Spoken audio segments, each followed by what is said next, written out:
Pernyataan Presiden pertama RI Soekarno atau Bung Karno tentang dukungannya kepada Palestina kembali mengemuka belakangan ini, seiring tindakan Israel terhadap rakyat Palestina. Selama kemerdekaan bangsa Palestina belum diserahkan kepada orang-orang Palestina, maka selama itulah bangsa Indonesia berdiri menantang penjajahan Israel. Dukungan Bung Karno terhadap kemerdekaan Palestina tak terbantahkan dan selalu konsisten. Bukan sekedar lewat kata-kata, tapi juga dibuktikan melalui tindakan nyata. Meskipun Bung Karno belum pernah menjejakkan kaki di tanah Palestina, jejak dukungannya untuk kemerdekaan Palestina telah terpatri dalam catatan sejarah. Tapi sebelum kita lanjut, jangan lupa untuk klik subscribe dan aktifkan lonceng notifikasinya ya, agar kita bersama terus berbagi informasi unik dari channel Bunda Al Official.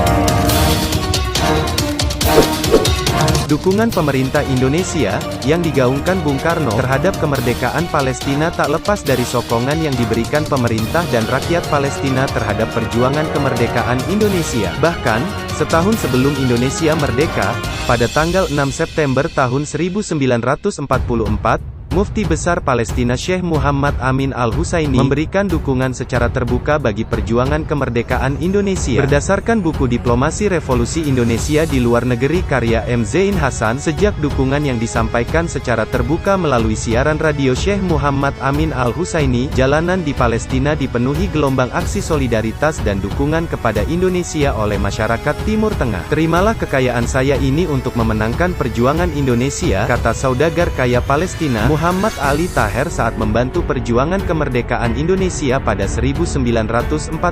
Setelah merdeka, saat Indonesia membutuhkan pengakuan sebagai negara berdaulat, lagi-lagi rakyat Palestina bergerak, mendorong Mesir mengakui Indonesia. Pengakuan kedaulatan dari Mesir dan Palestina pada 1947 itu merupakan buah diplomasi Haji Agus Salim melalui jaringan Ikhwanul Muslimin yang berbasis di Palestina. Setelah merdeka, Indonesia di bawah Bung Karno juga mendukung rakyat Palestina untuk mendapatkan kemerdekaan dari penjajahan Israel. Indonesia tak pernah mau mengakui negara Israel yang diproklamasikan oleh David Ben-Gurion pada tanggal 14 Mei tahun 1948 karena merampas tanah rakyat Palestina. Itulah sebabnya, sejak zaman Bung Karno Indonesia tak pernah membuka hubungan diplomatik dengan Israel. Ketika Indonesia benar-benar mendapatkan kedaulatannya secara penuh pada 1949, barulah negara-negara lain di dunia ikut memberikan pengakuan, bahkan termasuk Israel. Yaakov Simoni, Kepala Divisi Asia pada tanggal 5 Desember tahun 1949 mengusulkan dibukanya kantor konsulat Israel di Indonesia. Untuk itu, Presiden Israel Chaim Weizmann periode tahun 1874 sampai tahun 1952 dan Perdana Menteri Ben-Gurion menulis surat kepada Soekarno yang berisi ucapan selamat. Selanjutnya, Menteri Luar Negeri Israel saat itu,